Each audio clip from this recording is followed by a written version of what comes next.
குரு வணக்கத்துடன் welcome to மேக்லீடர்ஸ். 6th ஸ்டாண்டர்டில் இயல் 2ல் ஏதிலி குருவிகள் தான் பார்க்க போகிறோம். இந்த குருவிகள் அப்படின்னா என்னன்னா எல்லாருமே ஆன்சர் பண்ணுவீங்க. ஏதிலி அப்படின்னா என்ன கேட்டோம்னா யாருக்கு தெரியாது, மேக்சிமம் தெரியாது தானே. ஏதிலினா அகதிகள் அர்த்தம். அகதி அப்படின்னா அகதி மீன்ஸ் என்னன்னா நம்மளோட பாதுகாப்பிற்காக, அது என்ன வேணாலும் இருக்கலாம். ஒரு போர் நடக்கும் போது அங்குள்ள மக்களுக்கு பாதுகாப்பு இருக்காது இல்லையா. ஸோ அவங்கெல்லாம் அகதிகளாக அந்த நாட்டில இருந்து வேறொரு நாட்டுக்கு தஞ்சம் போவாங்க. அவங்கள அகதிகள் அப்படி சொல்லுவோம். சரியான உணவு பற்றாக்குறை, பல நாடுகளில் சாப்பிட்றதுக்கே வழி இல்லாமல் இருக்கிற மக்கள் என்ன பண்ணுவாங்கன்னா, எங்கள் வாழ்வாதாரத்துக்காக நாங்கள் இந்த நாட்டில இருந்து பாதுகாப்புக்காண்டி வேற நாட்டுக்காக நாங்கள் வர்றோம், வாழ்வதற்கே அங்கே சரியான இதில் சூழ்நிலை கிடையாது அப்படி சொல்லி வருவாங்க. இதுதான் அகதிகள். புரியுதா? அதையும் குருவிகள் கூட கம்பேர் பண்றாங்க அப்படின்னு பார்க்கும்போது, குருவிகளும் அதே போல ஒரு நிலைக்கு தள்ளப்பட்டிருக்க சூழ்நிலைக்கு அதோட பாதுகாப்புக்காக குருவிகள் என்ன செய்தான், வேறொரு இடம் தேடி போயிருக்கு அப்படின்னு கவிஞர் அவர்கள் சொல்றாங்க. அது ஏன் அந்த குருவிகள் அப்படி போச்சு, என்னதான் அந்த குருவிகளுக்கு ஆச்சு அப்படின்னு நம்ம பார்க்கலாமா? இன்ட்ரெஸ்டிங்காக தானே இருக்கு. சிட்டுக்குருவிகள் யாருக்காவது தெரியுமா? மெஜாரிட்டியாக உங்களுக்கு மேக்சிமம் இப்போலாம் சிட்டுக்குருவிகள் ரொம்ப கொஞ்சம் பேருக்கு தான் பார்த்துருப்பீங்க இல்லையா. நாங்கள் ஸ்கூல் படிக்கிறச்ச சிட்டுக்குருவிகள் பயங்கர எல்லா இடத்துலையும் பார்க்குற இடத்துலலாம் சிட்டுக்குருவிகள் இருக்கும். சம்டைம்ஸ் வீட்டுக்குள்ளெல்லாம் சிட்டுக்குருவிகள் காலம்பரை ஆச்சுன்னா என்ன செய்யும், சிட்டுக்குருவிகள் வீட்டுக்குள்ளெல்லாம் வரும். அந்த பீரியட்லாம் நாங்கள் இருக்கிறப்ப ரொம்ப அழகாக இருக்கும் அந்த சிட்டுக்குருவிகள்லாம் பார்க்குறச்ச. சரி, ஓகே, ஃபைன். இப்போ நீங்கள் யாரெல்லாம் சிட்டுக்குருவிகள் பார்த்துருக்கீங்க கமெண்ட்ஸ் பண்ணுங்கள். ஓகே. குருவிகளையும் கூடுகளையும் பார்க்கக்கூடவில்லை முன்பென்றால் ஊரில் அடைமழை காலம் ஆற்றில் நீர் புரளும். அதாவது என்ன சொல்றாங்கன்னா, குருவிகளையும் கூடுகளையும் இப்ப பார்க்க முடிகிறத. அந்த காலத்துல முன்பெல்லாம் என்ன செய்யணும்னா, ஊர்ல மழை பெஞ்சிடும். அந்த மழை பெய்யறனால ஆத்துல வெள்ளம் புரளும் அப்படின்னு சொல்லியிருக்காங்க. கரையெல்லாம் அந்த கரை இருக்கு இல்லையா, ஆற்றை சுற்றி உள்ள கரை இருக்கும் இல்லையா, அதுல எல்லாம் நீள நீளமா பெரிய மரங்கள் இருக்கும். அங்க பறவையோட குரலோட சத்தம் போகிற வழியெல்லாம் இருக்கும்.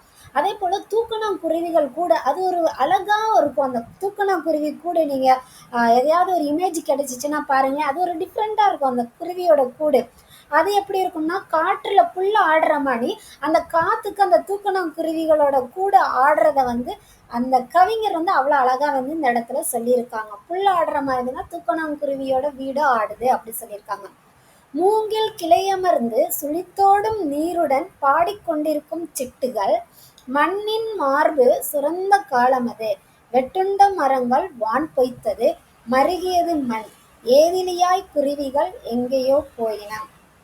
அழகிய பெரியவன். கவிஞரோட பேர் என்ன? அழகிய பெரியவன். அதாவது எதாவது சொல்றாரு, இப்பெல்லாம் மரத்தெல்லாம் நம்ம வெட்டுறோம். மனா சொல்றாங்க, மழை பொய்த்துருச்சு, மழை அவ்வளோ வர்றது கிடையாது தானே, மழை பொய்த்துருச்சு. மண் அதோட தன்மையை இழந்து மருகிருச்சு, அது இருக்கும்ல அந்த மாதிரி ஆயிடுச்சு. அதனால குருவிகள் எங்கேயோ போயிடுச்சு அப்படின்னு சொல்றாங்க. ஓகேவா? சொல்லும் பொருள்ல ஏதிலி அப்படின்னா அகதி, மருகியதுன்னா வருந்தியது. சிட்டுக்குருவிகள் இந்த இருக்கு இல்லையா, இதோட ரொம்ப குட்டியா இருக்கும் சிட்டுக்குருவிகள். பார்த்தோம்னா நம்ம ரொம்ப உள்ளங்கையளவு கூட அந்த குருவி இருக்காது, ரொம்ப குட்டியா இருக்கும். பார்க்கவே அவ்வளோ க்யூட்டா இருக்கும் அந்த குருவிகள். அவங்களுக்கு பார்க்க சான்ஸ் கிடைச்சுன்னா பாருங்க, ஓகேவா? இப்போலாம் நிறைய செல்ஃபோன் டவர்ஸ் இருக்கு இல்லையா, அதனால தான் சிட்டுக்குருவிகள் மேக்சிமம் என்ன செஞ்சு அதோட இதே அழிவை நோக்கி போச்சு அப்படின்னு சொல்றாங்க இல்லையா. நம்மளோட என்ன சொல்லலாம், பிஹேவியர்னால தான் மெஜாரிட்டியாக இந்த விஷயங்கள்லாம் நடக்குது. நம்ம மரங்களை வெட்டாமல் இருந்தாலோ, இல்லைன்னா நம்ம இயற்கைக்கு மாறான விஷயங்களில் ஈடுபடாமல் இருந்திருந்தாலோ, குருவிகள் மட்டும் இல்லை, நிறைய நல்ல விஷயங்கள் இயற்கையில் மாற்றங்கள் நிகழாமல் இருக்கும். ரைட்? நம்ம அதுக்கு முயற்சி பண்ணுவோம். இனிமேல் இயற்கையை மதிச்சுட்டு நம்ம என்னன்னாலாம் கண்ட்ரோல் நம்மளால இப்போ எதுவும் செல்லை அவ்வளவா யூஸ் பண்ண அவசியம் இல்லை. எவ்வளோ கம்மி பண்ணி இயற்கைக்கு நமக்கு ஹெல்ப் பண்ண முடியுமோ அந்த அளவுக்கு இயற்கைக்கு நம்ம சப்போர்ட் பண்ணலாம். ஓகேவா? ரைட். இப்போது குருவிகளையும் குருவி கூடுகளையும் பார்க்க இயலவில்லை. ஆமா தானே, குருவியும் குருவி கூடெல்லாம் நீங்களாம் இப்போ பார்த்துருக்கீங்களா? இல்லைல்ல.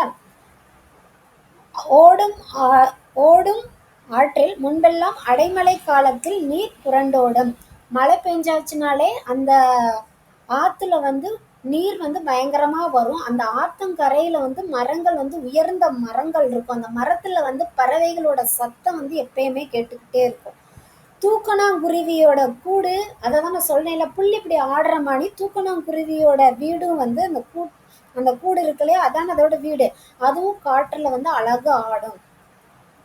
மூங்கில்களில் அமர்ந்திருக்கும் அந்த மூங்கில்கள்ல அமர்ந்திருக்கிற சிட்டுக்குருவிகள் ஓடும் நீரின் ஓசையோடு இணைந்து பாடும். அந்த நீர் வந்து அந்த ஆற்றங்கரையில உள்ள நீர் இப்படி ஓடுது இல்லையா, அதோட சவுண்ட் வருது இல்லையா, அந்த சவுண்டுக்கு இணையா சிட்டுக்குருவிகளோட சத்தம் வந்து அழகா இருக்கும் கேட்கறதுக்கு அப்படின்னு சொல்றாரு. இப்பெல்லாம் மரங்கள்ல வெட்டியாச்சு, வானம் என்ன செஞ்சிச்சு, பொய்த்து விட்டது, நிலம் வருந்தியது, பறவைகள் எல்லாம் அகதியா எங்கோ சென்றது. காரணம் என்ன, மரத்தை வெட்டியாச்சு. மரத்தை வெட்டுறதுனால மரம் இருந்தால் தானே மழை பெய்யும். மரங்கள்லாம் வெட்டியாச்சுன்னா மழை பெய்யுமா? ஸோ இதுக்காக தான் ஒவ்வொரு தடையும் சொல்றாங்க, வீட்டுக்கு மரம் வளர்க்கணும் மரம் வளர்க்கணும்னு. எதுக்காக சொல்றாங்க, இந்த விஷயத்துக்காக தான். மரங்கள் இருந்தால் தான் மழை பெய்யும். மழை பெய்தால் மட்டும்தான் நமக்கு வந்து என்ன செய்யும், உணவுகள் நமக்கு மட்டும் இல்லை எல்லா ஜீவராசிக்குமான உணவுகளுமே அதுல இருந்து தான் கிடைக்கும். இதனாலதான் பறவைகள் அகதியா எங்கேயோ போயிருச்சு அப்படின்னு சொல்றாங்க. சரி, ரைட். நூல்வெளியில அழகிய பெரியவரோட இயற்பெயர் என்னன்னா அரவிந்தன்.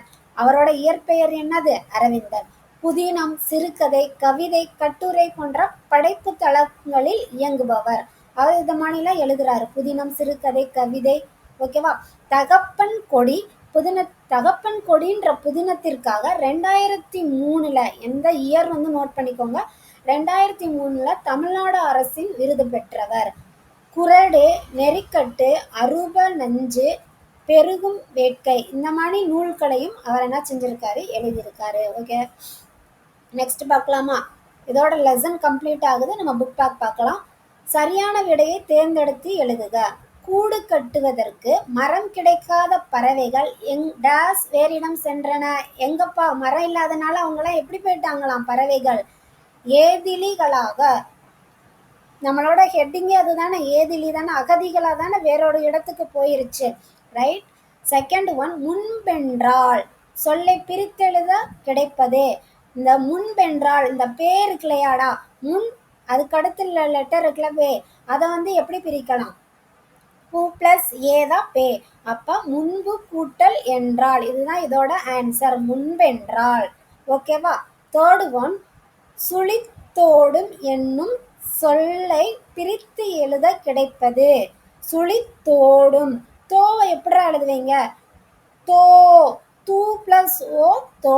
அப்ப தூ பிளஸ் ஓ எங்க இருக்கு, தோ, கூட்டலுக்கு முன்னாடி தூ, ஓ இருக்கு. அப்ப ஃபர்ஸ்ட் ஒன்னு தான் இதோட ஆன்சர், சுழித்து கூட்டல் ஓடும்.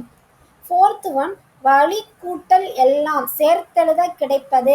சொல்லி பாருங்க என்ன வருது, வழி எல்லாம், வழி எல்லாம் சொல்லி பாருங்க. சேர்த்தெழுத என்ன ஆகும், வழி கூட்டல் எல்லாம், வழி எல்லாம், ஏவா மாறும். அப்ப அது எங்க இருக்கு, இந்த ஃபோர்த் ஆப்ஷன், வழி எல்லாம்.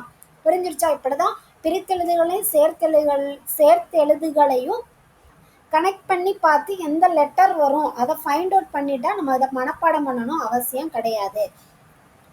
முன்பெல்லாம் மழைக்காலம் எவ்வாறு இருக்கும், கிளாஸ் கவனிச்சிருந்தாலே ஆன்சர் பண்ணிடலாம், நம்ம போய் பார்க்கணும் அவசியம் இல்லை. ஏன்னா அது மழைக்காலம் எப்படி இருந்துச்சு, மழை பெஞ்சிச்சுன்னா அந்த கரையில் ஃபுல்லாக மழை நீர் ஓடும். அந்த மழை நீர் ஓடும் போது அந்த சிட்டுக்குருவிகள் அந்த நீர் ஓடுற இசைக்கு ஏற்ப அந்த சிட்டுக்குருவிகள் சவுண்டு வந்து ரொம்ப அழகாக இருக்கும் அப்படின்னு சொல்லி கவிஞர் அவர்கள் சொல்லியிருக்காரு. தூக்கணாங்குருவின் கூடுகளை கவிஞர் ஏன் புல்வீடு என்று குறிப்பிடுகிறார், சொல்லுங்களேன். தூக்கணாங்குருவியோட கூடு காற்றில் எப்படி ஆடுறதும், நம்மளோட புல் காற்றுல ஆடும் போதும் அது ரெண்டுமே பார்க்கறதுக்கு எப்படி இருக்கு, ஒரே மாதிரி இருக்குன்னு கவிஞர் அவர்கள் சொல்றாங்க. ரைட். நெக்ஸ்ட், சிறுவினால குருவிகள் ஏதிலிகளாக ஆனதற்கு காரணம் என்ன. குருவிகள் ஏன் ஏதிலிகளா மாறுச்சு, நம்ம எல்லாம் என்ன செஞ்சோம், மரத்தை வெட்டணும். மரத்தை வெட்டுறதனோட விளைவு என்னது, மழை பெய்யல. மழை பெய்யாதனால குருவிகள் எல்லாம் என்ன செஞ்சிருச்சு, அதோட மரங்களே இல்லாதப்ப அது என்ன செய்யும், தண்ணியே இல்லாதப்ப அது அகதியா வேறொரு இடம் போயிடுச்சு. ரைட். அடுத்து சிந்தனை வினா. பறவைகள் ஏதிலிகளாக போகாமல் இருப்பதற்கு நாம் என்ன செய்ய வேண்டும், நீங்கள் கருதுகிறீர்கள், சொல்லுங்க. என்ன செய்யலாம், குருவிகள் நம்ம கூடயே இருக்கணும், அது வந்து ஏதிலியா போவேணாம், இருக்கிற இன்னும் குட்டி குருவிகளையாவது நம்ம காப்பாற்றலாம். என்னென்னலாம் பண்ணலாம், என்ன யோசிக்கிறீங்க, கமெண்ட்ஸ் பண்றீங்களா. ரைட். என்ன பண்ணலாம்னா மரத்தை வெட்டாமல் மரம் எல்லாருமே கம்பல்சரியாக ஒரு மரம் என்ன செய்யலாம் வளர்க்கலாம். அதுக்கு கம்பல்சரியாக மரம் வளர்க்கும் போது ஆட்டோமேட்டிக்காக என்ன செய்யும், நல்லா மழை வர ஆரம்பிச்சிருச்சுனாலே என்ன ஆகும், குருவிகள் வந்து திரும்ப பேக் டு பேக் வர ஆரம்பிச்சிரும். அதை வச்சு அதோட இனம் வந்து பெருசாக டெவலப் ஆகிடும். இதோட லெசன் வந்து கம்ப்ளீட் ஆகுது. லெசன் ஈஸியாக தானே இருக்குது, நல்லாவும் இருக்குல்ல இந்த லெசன். ரொம்ப இன்ட்ரெஸ்டிங்காக இருக்குது. ஏதிலி குருவிகள் நிறைய பேருக்கு தெரிஞ்சிருக்காத ஒரு விஷயம். உங்கள் அம்மா அப்பாட்ட போய் கேளுங்க, சிட்டுக்குருவினா என்னம்மா அப்படி கேளுங்க, அவங்க சொல்லுவாங்க அந்த டீட்டெயில்ஸை. ஓகே, என்னோட கிளாஸ் எப்படி இருந்துச்சு கமெண்ட்ஸ் பண்ணுங்கள். தேங்க்யூ. இந்த வீடியோ பிடிச்சிருந்துச்சுன்னா சப்ஸ்கிரைப் பண்ணுங்கள், உங்கள் ஃப்ரெண்ட்ஸுக்கு ஷேர் பண்ணுங்கள். இன்னொரு வீடியோவில் பார்க்கலாம். நல்லதே நடக்கும். பாய். தேங்க்யூ.